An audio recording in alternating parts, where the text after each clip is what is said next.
주님의 이름으로 축복하고 환영합니다. 네, 한 주 동안 좀 더우셨는데 어떻게 건강은 잘 괜찮으시죠? 네, 할렐루야. 하나님의 은혜인 줄 믿습니다. 네. 계속해서 우리가 여호수아 말씀을 가지고 제가 여러분에게 말씀을 전해드리는데 아마 앞으로 한 번이나 한 두 번 정도 더 설교할 내용이 남은 것 같습니다. 지금 고대 이스라엘 백성들 가운데 지금 굉장히 중요한 시점 가운데 왔습니다. 그것은 뭐냐면 이스라엘 백성들이 이제 광야를 통과해서 가나안 땅 정복을 하고 토지들을 다 지파별로 나눠주고 그들이 평안 가운데서 이제 어느 정도 시간을 두고 있는 가운데 모세의 후계자였던 이 여호수아가 이제 자기의 하나님께서 허락해 주신 명을 다하여서 이제 하나님께서 부르시는 그 시점이 다가오는 것을 본인이 깨닫고 그가 이스라엘 백성들을 자기에게 오라고 합니다. 그래서 어느 한 장소에서 모이자고 저들에게 권면을 하면서 마지막에 그가 하나님으로부터 받은 그 몇몇 짧은 남은 시간 가운데 해 줄 수 있는 정말 중심으로 나오는 권면을 이스라엘 백성들에게 해주고 있죠. 왜냐하면 이 한평생을 전쟁으로 하면서 모세 후계자부터 시작하여서 가나안 지나오고 또 정복하고 하는 그 모든 것 가운데 정말 전투하는 것으로만 총사령관의 리더십으로서 그가 있었던 그 장군의 입장에서 볼 때에 그 싸움이 물론 육체적인 총과 칼을 들고 하는 그런 싸움 같은 그런 싸움이었지만 실질적으로 영적인 싸움이었잖아요. 그들이 영적으로 흐트러졌을 때는 아무리 적이 시원찮아 보이는 아이성 같은 전투 속에서도 참패를 당하고 군사력으로는 도무지 비교할 수 없는 여리고성을 만났을 때에 그들이 정말 하나님을 온전히 신뢰했을 때는 전쟁에 이길 수 있던 바로 그러한 전투를 그는 경험해 오면서 이스라엘 백성들과 함께 지금 가나안 땅에 들어와 있는 사람이에요.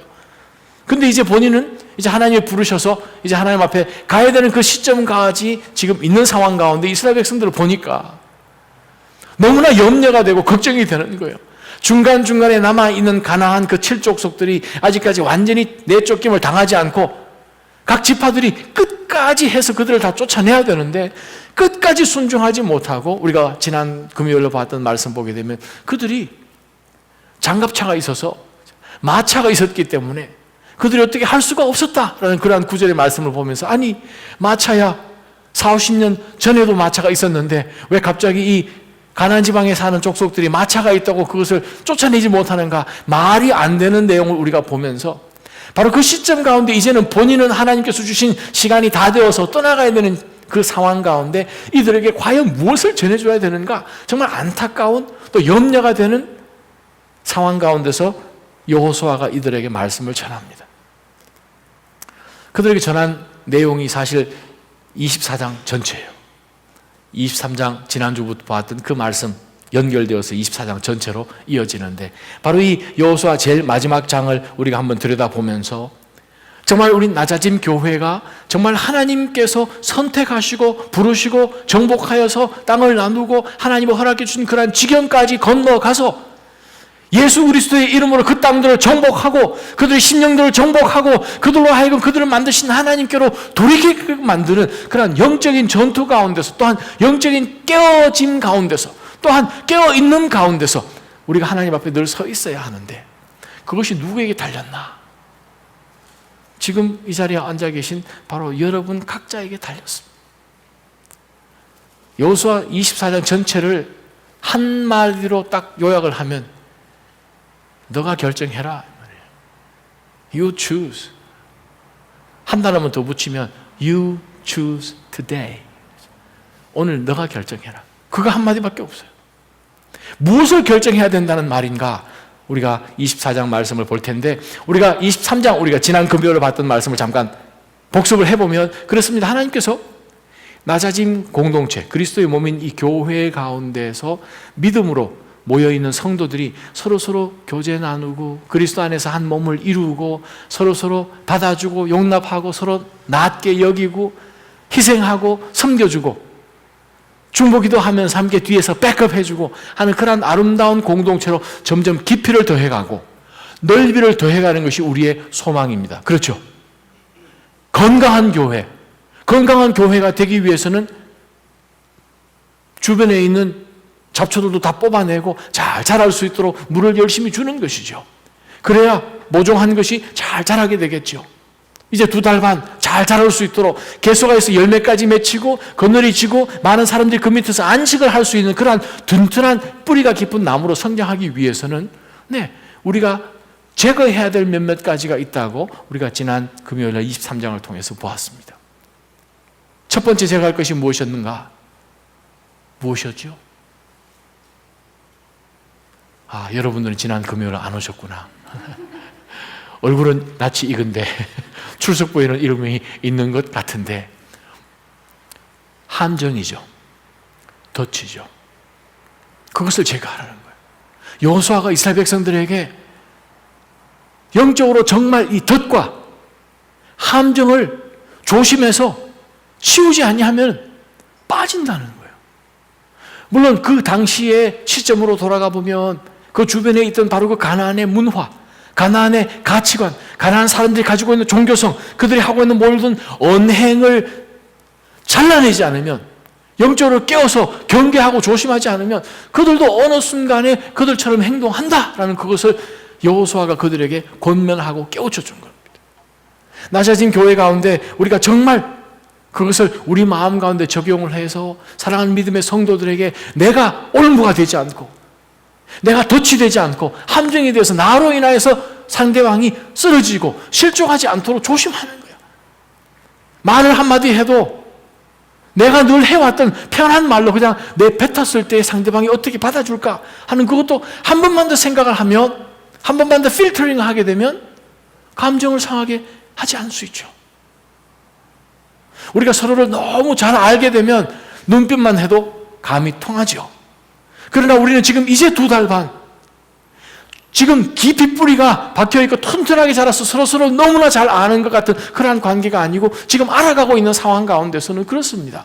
우리가 정말 조심해야 돼요. 감정들 컨트롤해야 되고요. 말도 조심해야 되고 얼굴 이상도 조심을 해야 될 것이고 정말 예를 갖추는 것이죠. 바로 그것이 나로 인하여서 다른 사람이 실족하지 않도록 함정이나 덫을 조심하는 거예요. 그것을 제거하는 공동체예요. 두 번째는 무엇이었나? 채찍을 조심하라고 여호수아가 23장에 얘기했습니다. 채찍은 무엇입니까? 나는 가기 싫은데 노예를 부리는 사람이 채찍을 흔들면서 노예들로 하여금 그곳에 가도록 자기가 싫어하는 것을 하게 하도록 하는 바로 그 채찍은 무엇인가? 우리가 영적인 줄을 놓고 살면 어느 한순간에 이 가나안에 있는 모든 문화와 가나안에 우리를 억누르고 있는 모든 분위기가 우리를 끌고 가서 우리로 하여금 하지 않으면 안 되도록 내가 성공을 하기 위해서는 이것을 해야겠구나. 내가 어떤 연결고리를 만들려면 이것을 해야 되겠구나. 이 모든 사람들에게 인정을 받으려면 이것도 해야 되겠구나. 열심히 돈을 많이 벌려면 이렇게 거짓말도 해야 되겠구나. 협잡도 해야 되겠구나 하는 그러한 이 세상의 가치관 가운데서 우리가 있으면 어느 한순간에 우리는 이 세상이 우리를 채찍질하는 가운데서 몰려간다는 거예요. 바로 그것을 여호수아가 이야기합니다. 우리 교회에 그것이 어떻게 적용이 됩니까? 다르다는 것을 인정하기 전에 틀렸다는 거예요. 이쪽으로 오시오. 우리 편이 되시오. 끼리끼리가 되시오. 하는 가운데 채찍은 무엇인가? 이 사람이 어떻게 해서 나하고 똑같이 돼야 되겠다 하는 그 생각 가운데 가게 되면 교회는 뿌리를 내리지 못합니다. 든든하게 자라지 못합니다. 채찍을 조심하라는 거예요. 가나안 백성들은 이스라엘 백성들을 향해서 가나안처럼 살아라고 얘기를 할 것입니다. 왜? 가나안 땅이니까. 근데 그 땅은 이미 하나님께서 아브라함에게 500년 전에 약속해 주신 땅이기 때문에 하나님의 땅이에요. 가나안 땅에서는 하나님의 땅에서는 하나님의 법도대로 사는 것이죠. 바로 그것을 여호수아가 이야기를 해주고 있습니다. 우리는 누구에 의해서 드라이브가 걸려야 되는가? 누구에 의해서 푸시가 되고 누구에 의해서 인도함을 받고 그 움직이는 과정 가운데서 누가 기름 부어 주셔야 하는가? 우리는 예수 그리스도의 영인 성령 하나님의 드라이브를 걸려야 됩니다. 성령 하나님의 드라이브가 걸려야 되는 거예요. 탁구를 칠 때 그 드라이브를 걸잖아요. 성령 하나님의 드라이브가 걸려서 나아갈 때에 하나님이 원하시는 타겟을 우리가 맞출 수 있는 거예요. 세 번째는 무엇을 조심하라고 했습니까? 가시를 조심하라는 거예요. 가시가 무엇인가? 옆구리를 찌른다는 거예요. 외부에서 오는 거죠.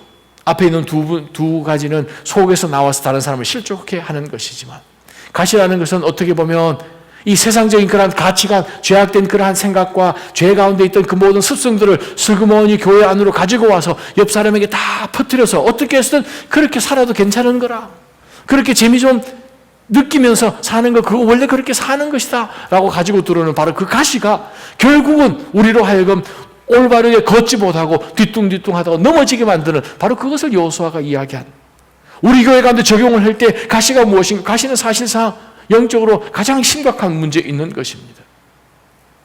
요한계시록 보게 되면 옆구리 가시 찔린 교회가 하나 등장하죠.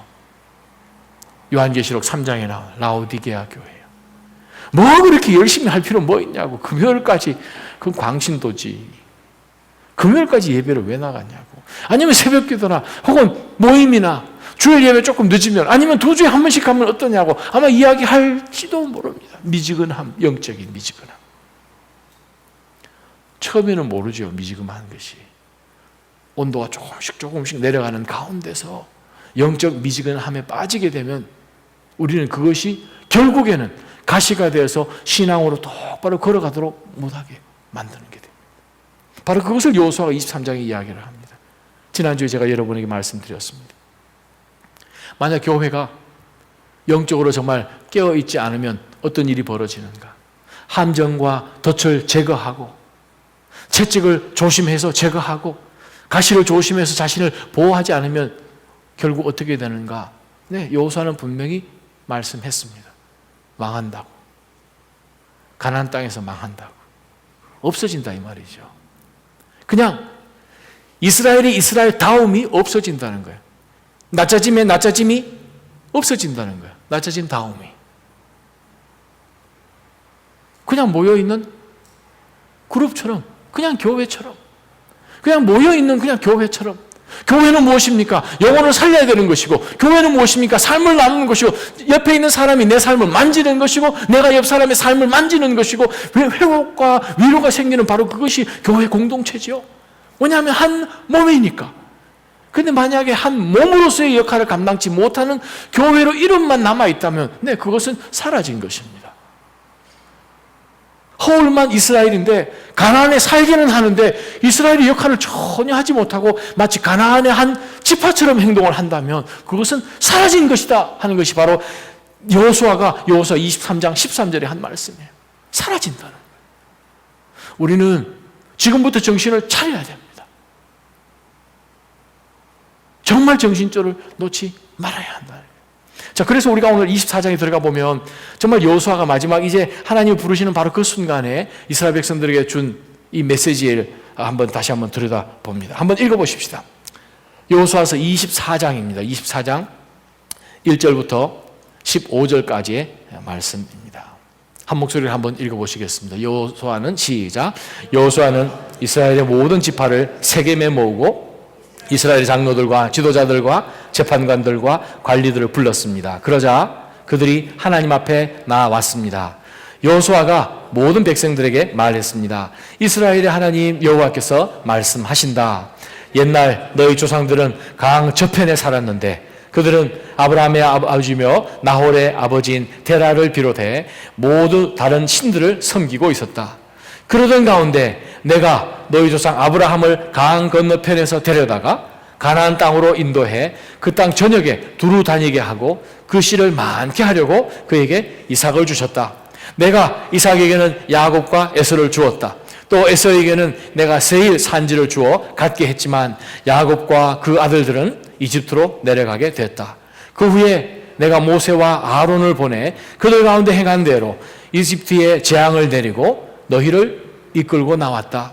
내가 너희 조상들을 이집트에서 이끌고 나오자 너희는 바다에 이르렀고 이집트 사람들이 전차와 마병들을 이끌고 홍해까지 추격해 왔다. 그러자 그들이 여호와께 부르짖었고 그는 너희와 이집트 사람들 사이에 어둠을 내리고 바닷물을 가져다가 그들을 덮어버렸다. 내가 이집트 사람들에게 한 일을 너희가 너희 두 눈으로 똑똑히 보았고 너희는 오랫동안 광야에서 살게 됐다. 내가 너희를 요단강 동편에 살던 아모리 사람의 땅으로 데려왔는데 그들이 너희와 싸웠다. 그런데 내가 그들을 너희 손에 주어 너희 앞에서 멸망시켰고 그리하여 너희가 그 땅을 차지할 수 있었다. 그 후 모압 왕 십볼의 아들 발락이 이스라엘과 싸울 태세를 갖추고 부올의 아들 발람에게 사람을 보내 너희를 저주하라고 했다. 그러나 내가 발람의 말에 들은 채도 하지 않았더니 발람은 너희를 거듭 축복하지 않을 수 없었고 내가 그 손에서 너희를 건져냈다. 그러고 나서 너희가 요단강을 건너 여리고에 도착했다. 여리고에 사는 사람들이 너희와 대항해 싸웠고 아모리 사람, 브리스 사람, 가나안 사람, 헷 사람, 기르가스 사람, 히위 사람, 여부수 사람도 너희와 싸웠다. 그러나 내가 그들을 너희 손에 넘겨주었다. 내가 너희 앞에 왕 벌을 보냈더니 그것이 너희 앞에서 그들을 쫓아냈고 아모리 사람의 두 왕도 쫓아냈다. 너희 칼과 활로 한 것이 아니다. 이렇게 너희가 일하지 않은 땅과 너희가 세우지 않은 성들을 내가 너희에게 주어 너희가 그 안에서 살게 됐으며 너희가 심지 않은 포도밭과 올리브밭에서 먹게 됐다. 14절. 그러므로 이제 너희는 여호와를 경외하고 성실하고 진실하게 그분을 섬기라. 너희 조상들이 강 건너 저편과 이집트에서 경배하던 신들을 던져버리고 여호와를 섬기라. 그러나 만약 너희 마음에 여호와를 섬기는 일이 내키지 않으면 그때는 너희 스스로 누구를 섬길 것인지 너희 조상들이 강 건너에서 섬겼던 신들이든 지금 너희가 살고 있는 이 땅의 아모리 사람들의 신들이든 오늘 선택하라. 나와 내 집은 여호와를 섬길 것이다. 아멘. 이번 주 수요일 날 중보기도 모임이 있어서 권사님 댁에 갔더니 문을 딱 열기 전에 돌 매트가 있잖아요. 거기 딱 보니까 여호수아서 25장 15절이 딱 박혀 있더이다. 그래서 아니 내가 이번 주 설교할 것을 어떻게 아시고 권사님이 이 매트를 깔아 놓으셨지? 그 마지막 말씀이에요. 나와 내 집은 여호와를 섬길 것이다. 이스라엘 백성들에게 여호수아가 우리가 하나님 앞에 어떻게 섬겨야 할지를 정말 분명하고도 확실하게 오늘 이 15절까지 말씀을 읽어봤을 때 얘기해 줍니다. 한마디로 선택 오늘 해라 이거죠. 오늘 선택해라. 오늘 본문을 읽으면서 가장 많이 반복된 단어가 무엇인지 혹시 기억하시나요? 15절까지 읽었는데 가장 많이 나온 단어. 네, 한 번 더 읽겠습니다. 1절부터. 읽었는데 놓쳐버렸어. 여러분 답을 해주셔야 제가 그 다음 설교가 진행. 할렐루야. 내가 노래가 있네. 성천이 내가 그죠? 내가 누가 지금 내가라고 이야기를 하고 있죠? 여호와 하나님. 이스라엘 백성들이 애굽에서 출애굽을 하고 40년 광야를 지나면서 숱한 전쟁을 치르고 가나안 땅에 들어와서 전쟁을 치르고 이제 정착을 하고 이것이 우리 조상 아브라함과 이삭과 야곱에게 준 땅이다라고 생각을 믿고 정착했는데 이것이 내가 한 것이 아니라 여호와 하나님께서 하셨다는 거예요. 그것도 지금으로부터 그 한 500년 전부터 시작된 하나님의 계획된 사건인 것을 여호수아를 통해서 이야기하고 있습니다. 그렇습니다. 오늘 우리가 우리 자신을 들여다보면 내가 나된 것은 하나님의 은혜인 거예요. 우리가 한번 옆에 분에게 한번 눈을 찡긋하면서 한번 말씀해 주십시다. 여호와의 은혜지요? 한번 해보세요. 여호와의 은혜지요? 정말 여호와의 은혜. 여호와의 은혜. 우리가 지금까지 이어온 것은 여호와의 은혜예요. 낮아진 교회 예외 아닙니다. 그렇지 않아요? 하나님의 은혜 아니십니까? 이 교회를 찾고자 얼마나 많은 분들이 뛰어다니셨습니까? 하나님이 주신 거라고 저희가 믿고 감사하고 있잖아요. 첫 걸음부터 시작하여서 지금까지 오늘 이 금요일 저녁 예배까지 정말 하나님의 은혜라고 저는 생각을 합니다.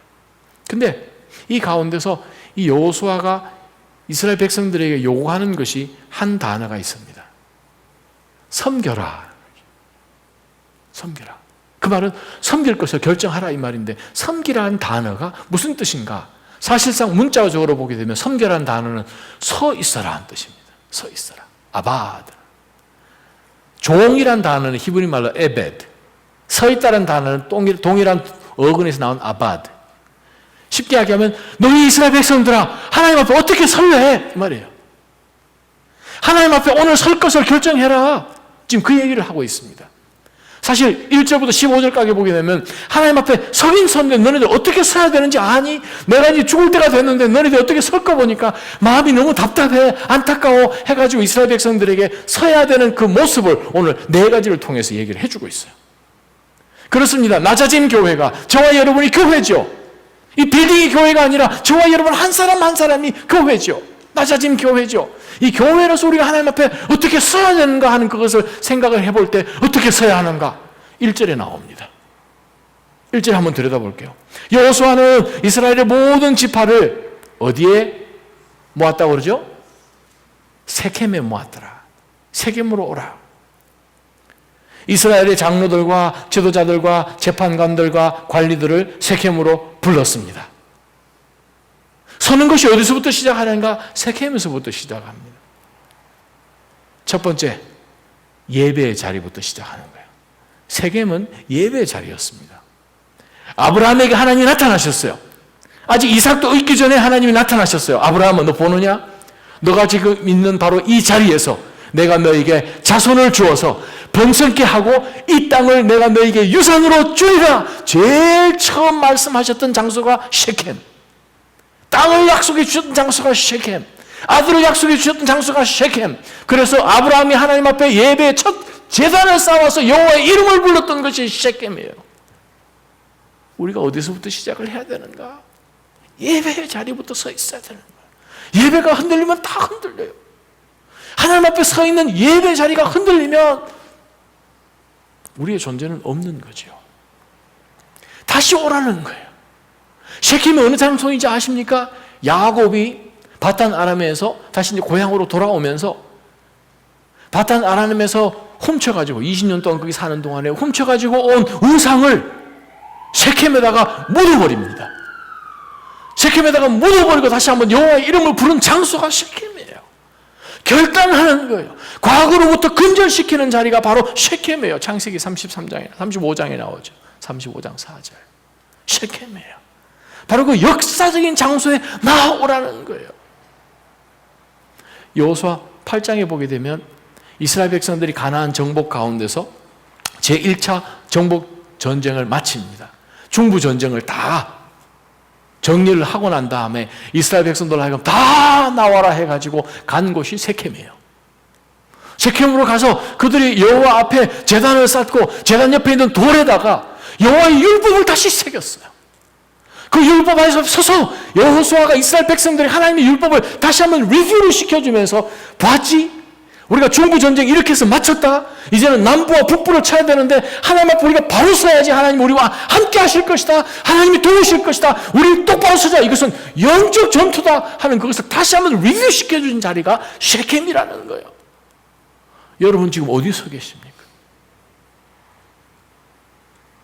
여호수아는 이스라엘 백성들에게 영적으로 깨어있고 여호와 앞에 섬겨야 되는데 어떻게 섬겨야 되는 이야기를 하는 가운데 제일 먼저 이야기하는 것이 뭐예요? 셰켐이다. 예배의 자리로 돌아가라는 거죠. 예배의 자리가 흐트러져 있으면, 제단이 흐트러져 있으면 하나님의 능력이 우리 삶 가운데 임하겠습니까? 공동체 가운데라도 임하겠습니까? 임하지 않는 거예요. 저는 사랑하는 믿음의 성도 여러분에게 다시 한번 간절히 간구합니다. 셰켐으로 돌아가야 돼요. 영적인 자리로 돌아가야 되는 거예요. 예배 자리 가운데로 있는 바로 그것이 진짜 서 있는 제일 첫 걸음입니다. 바로 그것을 여호수아가 이스라엘 백성들 앞에 셰켐이라는 거죠. 두 번째 붙들 영적 교훈은 무엇입니까? 14절에 나옵니다. 2절부터 13절까지 내용은 무엇입니까? 이스라엘 백성들에게 여호와 하나님께서 무엇을 하셨고 어떻게 하셨고 지금까지 우리를 보호하시고 유지시켜 주셨는지를 역사적인 것 하나하나 짚어가면서 여호와 하나님에 대한 포커스를 둡니다. 이 여호와 하나님이 바로 우리의 존재 이유다라는 것을 이야기를 해주죠. 그러고 난 다음에 우리가 하나님 앞에 어떻게 섬겨야 하는지를 바로 14절에 가서 여호수아는 이렇게 이야기합니다. 두 번째 붙들 영적 교훈은 무엇인가? 우리가 여호와 하나님을 어떻게 섬겨야 하는가?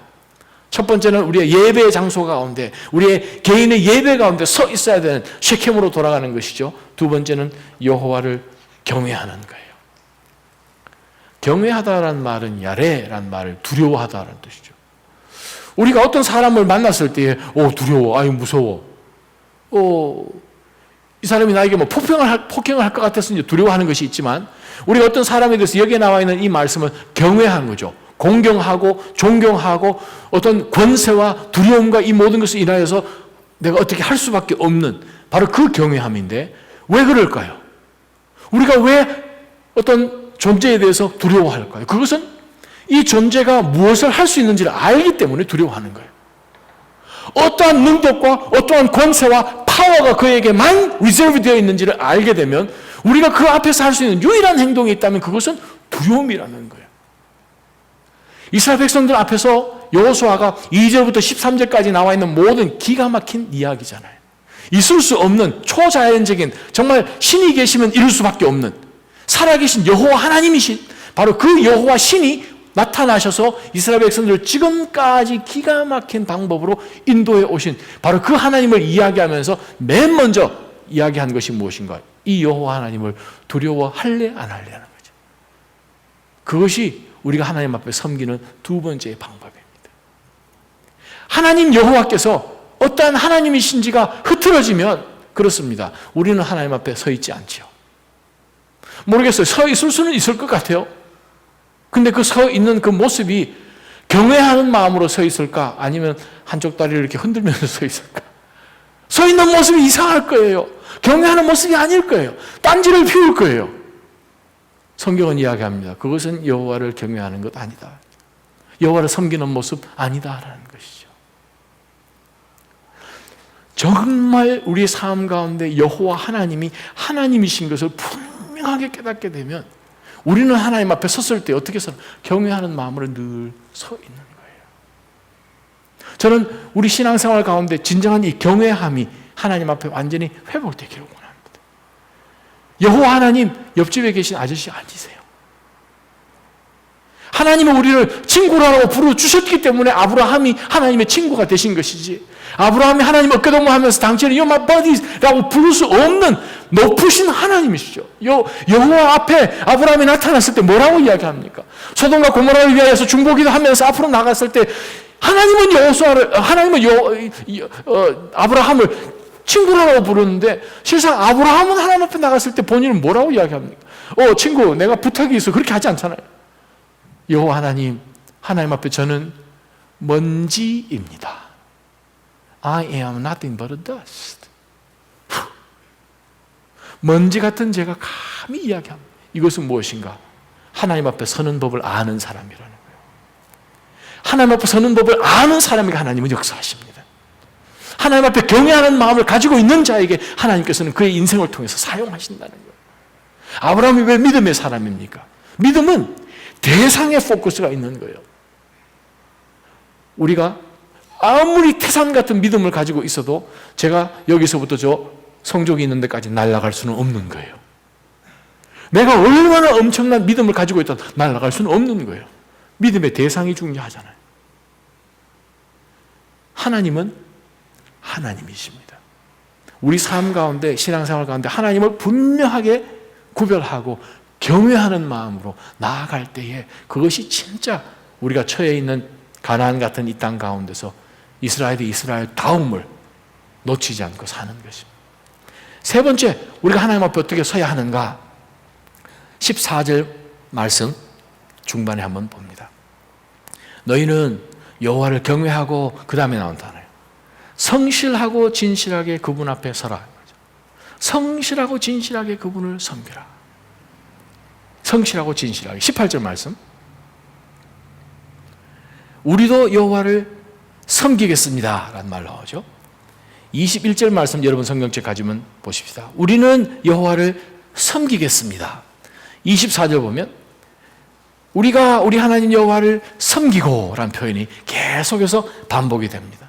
자, 그 네 구절 말씀을 찾아보면서 어떻게 섬기라고 하는가? 여호수아는 14절에 성실하고 진실하게 섬기는 거예요.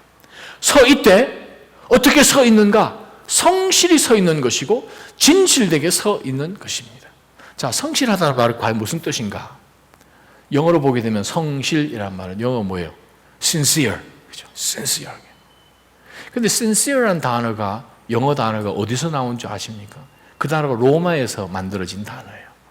sincere. 성실하게 써 있다. sincere란 단어는 합성어예요. S-I-N-E, sine라는 말하고 C-E-R-E, sere, 두 단어가 붙여가지고 sincere라는 단어가 됐어요.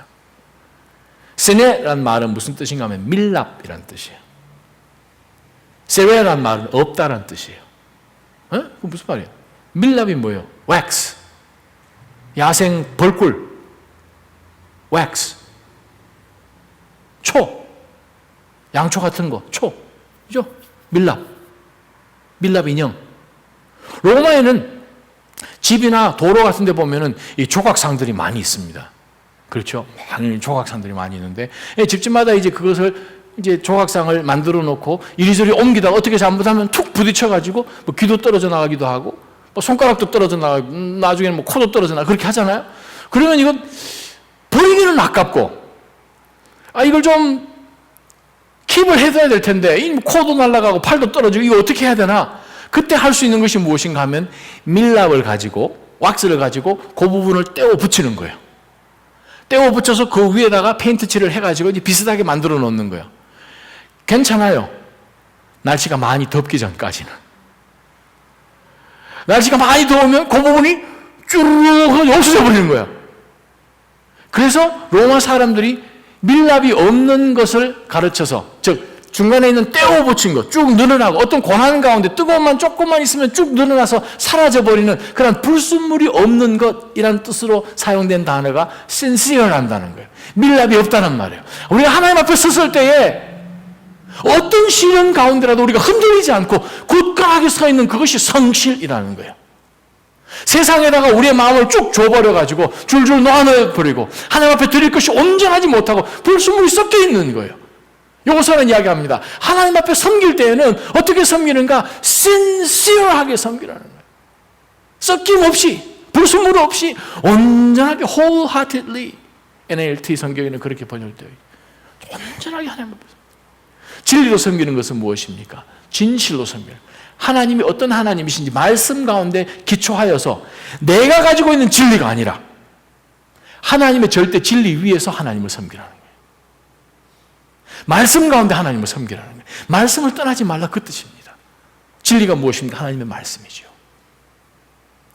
나의 진리로 내가 편한 대로 하나님을 게이지하여서 내 방식대로 하나님을 예배하면서 나가 섬기는 그것이 아니라 진리 가운데 온전한 하나님이 보여주시고 계시해 놓으신 바로 진리 가운데 너희들은 서서 그 진리 바탕 위에 서서 불순물이 섞이지 않고 신시하게 하나님을 섬기라. 바로 그것이 여호수아가 이스라엘 백성들에게 요청한 세 번째예요. 그것이 우리 모습의 특징이 되기를 주님의 이름으로 축원합니다. 낮아진 교회 예배 가봤더니 정말 불순물이 없더라는 거죠. 온전하게 하나님 앞에 집중해 있더라는 거죠. 예배 드리는 모습이 코도 떨어져 나가고 귀도 떨어져 나가고 손은 저기 그린필드에 나가 있고 그것이 아니라는 거죠. 귀 있는 자는 들을지어다. 손이 떨어져 나가면 무슨 말이에요? 너무 어려운 말을 썼나요, 제가? 상황 가운데 나의 마음이 다 빼앗겨 있고 좋은 것 세상으로 다 나가 있고 나머지만 그냥 대강대강 밀랍처럼 붙여가지고 그냥 몸통만 나와 있는 그런 예배가 아니라는 거예요. 하나님 앞에 우리는 어떻게 서야 하는가? 전심으로 하나님 앞에 나가야 될 줄 믿습니다. 바로 그것을 여호수아는 이 마지막 순간에 이제는 그는 죽어요, 110세에. 그 가운데 이스라엘 백성들에게 간절히 요구하는 것은 무엇인가? 너희가 정말 여호와 하나님 앞에 성실하고 진실하게 섬기라. 마지막 네 번째, 여호수아가 이스라엘 백성들에게 준 메시지가 무엇인가? 14절 하반절에 있습니다. 너희 조상들이 강 건너 저편과 이집트에서 경배하던 신들을 던져버리고 여호와를 섬겨라. 15절 전체 말씀입니다. 그러나 만약 너희 마음에 여호와를 섬기는 일이 내키지 않으면 그때는 너희 스스로 누구를 섬길 것인지 누구 앞에 서 있을 것인지 너희 조상들이 강 건너에서 섬겼던 신들이든 지금 너희가 살고 있는 이 땅의 아모리 사람의 신들이든 오늘 선택하라는 것 가운데서 네 번째는 무엇인가 하면 세상적인 가치관이 들어오지 못하도록 섬기라는 거죠. 섞어서 섬기지 말라. 우상 숭배하지 말라 이 말입니다. 다른 말로 표현하면 양다리 걸치면서 섬기지 말라는 거예요. 하나님 외에 다른 곳에 관심을 두지 말라. 바로 그 포커스가 바로 오로지 하나님에게만 집중될 수 있도록 하라는 거예요. 여러분, 이솝의 우화 이야기를 들어보면 박쥐 이야기가 나와요. 박쥐가 동물의 왕국에서 날개가 있어가지고 새도 됐다가 찍찍찍 걸어다니면서 이제 쥐도 됐다가 이렇게 하는 동물이잖아요. 왔다 갔다 하잖아요. 그래서 이솝 이야기를 보면 그 중에 나오는 것 중에 하나가 동물의 왕국에서 싸움이 붙었는데 새들의 왕국과 이 밑에 있는 땅에 걸어다니는 짐승들의 왕국과 싸움이 붙었어요. 박쥐가 딱 보니까 어떻게 하면 좋을까 생각을 해보니 새들이 이길 때쯤 되면 봐, 난 날 수 있어. 나는 새야 하면서 이제 새 쪽에 이제 붙어가지고 이제 와 하는 거예요. 그러다가 그 다음날 돼서 이 짐승들이 막 이니까 자기는 난 걸어다닌다고. 그래서 날개를 딱 접어버리고 막 걷는 거예요. 그래서 여기 갔다가 하루, 저기 갔다가 하루 하다가 양쪽 나라에서 들켰어요. 너 첩자가 넌 누구냐? 어제는 저기 갔다가 싸우면서 오늘은 우리 편에서 와서 싸우고 안 된다 해가지고 양쪽 왕국에서 쫓김을 당했어요. 그래서 박쥐가 유일하게 나타나는 시간이 밤이랍니다. 그것이 이솝 우화에 나와요.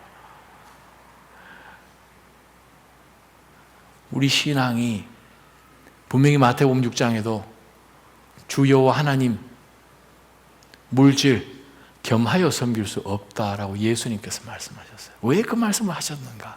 우리 가운데 그것이 있기 때문에 우리를 너무나 잘 아시는 하나님께서 우리에게 말씀하시는 거예요.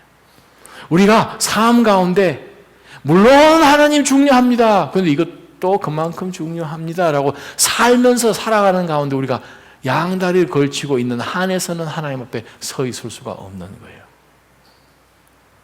하나님 앞에는 바로 두 다리로 서 있는 거예요. 성실과 진리로 서 있는 거예요. 근데 우리가 하나님 앞과 세상하고 이렇게 겸하여서 섬길 수가 없다는 것을 여호수아가 이야기하면서 오늘 결정하라는 거예요. 그렇습니다. 결정의 시간은 오늘 이 저녁입니다. 오늘 이 저녁이요. 제가 여러분에게 세 가지를 제시해 봅니다. 여러분이 이 세 가지 가운데서 마음속으로 선택하시기 바랍니다. 첫 번째, 저는 낮아진 교회 성도로서 먼저 내가 변하고 내가 속해 있는 바로 이 교회가 변화되어야 된다고 생각합니다. 저는 변화할 것입니다 라고 선택하는 첫 번째 선택이 있습니다. 그렇게 선택하는 데는 사실 좀 두려움이 있죠. 왜냐하면 늘상 자기가 편하고 그냥 컴포트하게 편안하게 있는 가운데 있었지만 이제는 공동체에 속해버림으로 인하여서 이제는 나라는 그 세계가 이제는 사라지고 우리란 세계가 돼버렸어요. 나 중심으로 살던 것 가운데서 우리 중심으로 살게 되기 때문에 자기의 바운더리를 이제 넘어 나아가서 다른 사람에게 리치 아웃 해야 되는 그러한 두려움이 사실 우리 가운데 있을 수는 있습니다. 그러나 하나님께서 이 공동체 가운데 새롭게 심어주시고 400 렉싱턴 스트리트 여기서 역사하시는 것 가운데서 하나님은 무슨 새로운 일을 하시나 보다. 2달 가다 보니까 새로운 일을 하실 것 같다. 눈으로 분명히 보았다. 그러면 나도 더 변할 것입니다 라고 결정을 오늘 이 저녁에 여러분이 하셔야 됩니다. 두 번째는요, 목사님, 저는 원래 변화를 좀 싫어합니다. 목사님, 저 헤어스타일 보이시죠? 이거 50몇 년 동안 하고 있는 헤어스타일입니다. 목사님, 저 입고 있는 옷 보시죠? 제가 수십 년 입었습니다. 저는 변화를 싫어하는 사람입니다. 가는 길 그대로 그 길만 가는 사람입니다. 그래서 저는 절대 길도 안 바꾸겠습니다. 저는 그냥 요대로 살다가 죽겠습니다. 이러한 만약에 마음이 있다면 저는 이 교회에 일어난 어떤 변화에도 저는 연관을 갖지 않고 한 걸음 물러서서 여러분들은 변하십시오. 저는 안 변하겠습니다 라고 두 번째 옵션이 있습니다. 이분에게 어떤 혜택이 주어질까요? 이분이 놓치는 것이 얼마나 많겠습니까? 하나님의 임재를 놓치는 거예요. 역사의 현장 가운데 들어가서 직접 눈으로 보고 체험하는 그것을 놓치고 다른 사람을 통해서 이야기를 나중에 듣습니다. 근데 당신은 낮아진 교회 성도라면서요. 네, 그 교회 가죠. 근데 그 사건을 몰라요? 그때 없었어요. 어디 갔는가 물어보면 대답 잘 안 하죠. 바로 그 역사의 현장 가운데서 경험하는 그 은혜와 떨어져 있으면서 이름만 멤버로 간 가운데서 우리가 놓치는 것이 얼마나 많겠습니까? 변화는 우리가 하나님 앞에 하나님 제가 변하겠습니다 할 때 나부터 변하는 거예요. 근데 옵션 2 절대 안 변하겠습니다. 교회니까 당신은 변해야 합니다.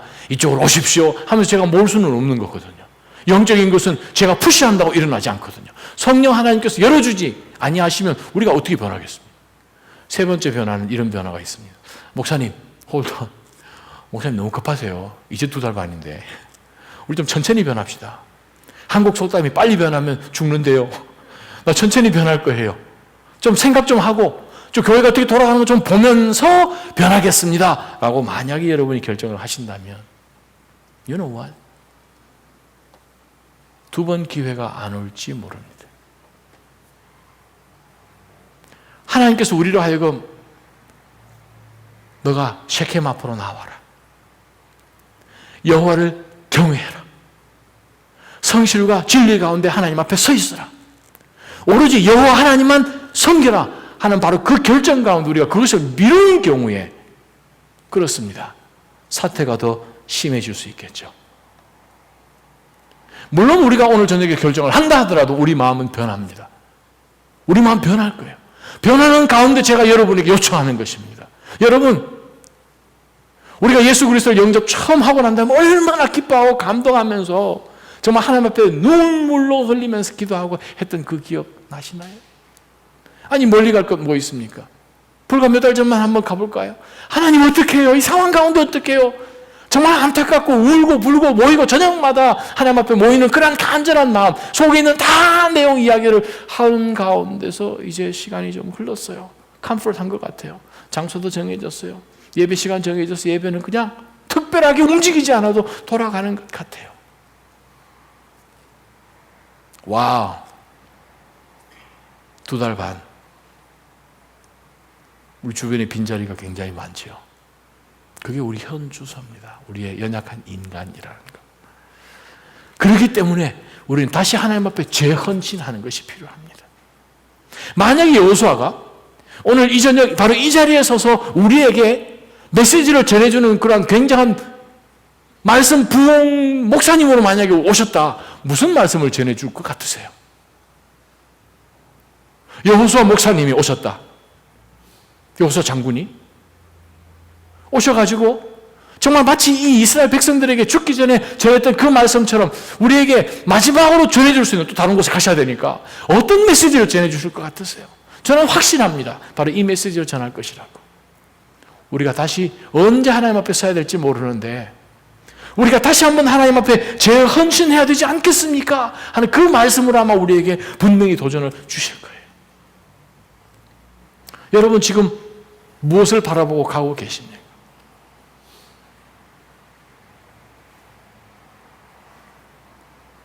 여기까지 왔어요. 가나안 땅 이제 정복했어요. 이제 여기 있는 가운데서 하나님이 우리를 멀티플라이 시켜 주셔야 되는데 목적을 가지고. 근데 우리가 하나님께서 우리를 왜 부르셨는지 어디로 가야 되는지 하는 목표가 분명하지 않으면 어떻게 되겠습니까? 예를 한번 들어볼까요? 저와 여러분이 만약에 우리가 그룹으로 모아가지고 여행 갔다. 해외로 여행을 갔다 생각해 봅시다. 어디로 갈까요? 아프리카로 갈까요? 유럽으로 갈까요? 자, 아프리카로 갑시다. 아프리카 딱 도착을 했어요. 숙소에서 이제 다 일어났어요. 근데 그날 우리 어디로 갈지 결정을 못했어요. 이리로 갈까요? 저리로 갈까요? 각자가 다 이리로 갈까 저리로 갈까 걱정을 다 하다가 여행 마치고 돌아왔을 때 무엇을 보셨습니까? 라고 주변 친구들이 이야기하면 목표가 없었기 때문에 분명한 하나님이 우리를 부르셔서 교회로서 교회가 해야 되는 그 역할을 감당하라고 주신 그 비전을 놓쳤을 때에 우리가 과연 무엇을 보았다고 무엇을 했다고 이야기할 수 있을까? 저와 여러분이 항해를 한다고 생각을 해봅시다. 저와 여러분이 항해사예요. 1등 항해사예요. 근데 항해사가 이리로 갈까 저리로 갈까 왔다 갔다 하게 되면 배가 목적지에 도착하나요? 하죠. 그렇다면 예수 그리스도의 몸된 이 교회가 하나님이 분명히 우리 가운데 부르셔서 영혼을 구원하고 말씀 가운데 우리를 하여금 구원받은 백성들을 훈련하고 증인으로 살 수 있도록 우리가 그렇게 살고 그 사람들을 내보내는 큰 미션을 가지고 있는 바로 대사명의 교회로 서 있는 한에 있어서 우리가 지금 어느 단계에 있든지 간에 하나님 앞에 온전함으로 헌신하지 않는다면 우리는 그냥 모이는 것이 좋아요 하는 단계로 뚝 떨어져 버릴 겁니다. 어떠세요? 여러분의 영적인 체온이 어느 정도까지 지금 뜨거워져 있나요? 아니면 어느 정도까지 식어져 있나요? 우리가 오늘 에베소 말씀 앞에 다시 한번 우리 자신을 다시 한번 다 보여주기로 원합니다. 다 내려놓기로, 놓여주기로 원합니다. 한번 보여보세요. 내가 과연 하나님께서 지금 너 어떻게 나를 섬기고 있니? 너 내 앞에 어떤 모습으로 서 있니? 라고 질문을 했을 때 과연 우리가 여호수아가 이렇게 요청하면서 섬기는 것이 이렇게 섬기는 것이야 라고 이야기한 모습처럼 우리가 하나님 앞에 서 있는지를 돌아볼 때에 우리가 하나님 앞에 오늘 이 저녁에 회개할 수밖에 없습니다. 이 시간 한번 기도하면서 하나님 앞에 나아가십시다. 하나님, 오늘 주신 말씀을 다시 한번 생각하면서 바울 사도가 빌립보서 3장에 말씀하신 것처럼 내가 뒤에 있는 것은 다 잊어버리고 앞에 놓인 주님께서 나를 부르신 그 부르심의 상에 합당한 것, 바로 앞에 있는 목표를 향하여서 달려나갑니다. 지금도 달립니다. 내일도 달릴 것입니다 하는 분명한 각오와 그러한 실천으로 달리지 않으면 우리는 그 자리에 그냥 서 있는 사람이 될 것입니다. 이 시간 한번 통성으로 하나님 앞에 한번 기도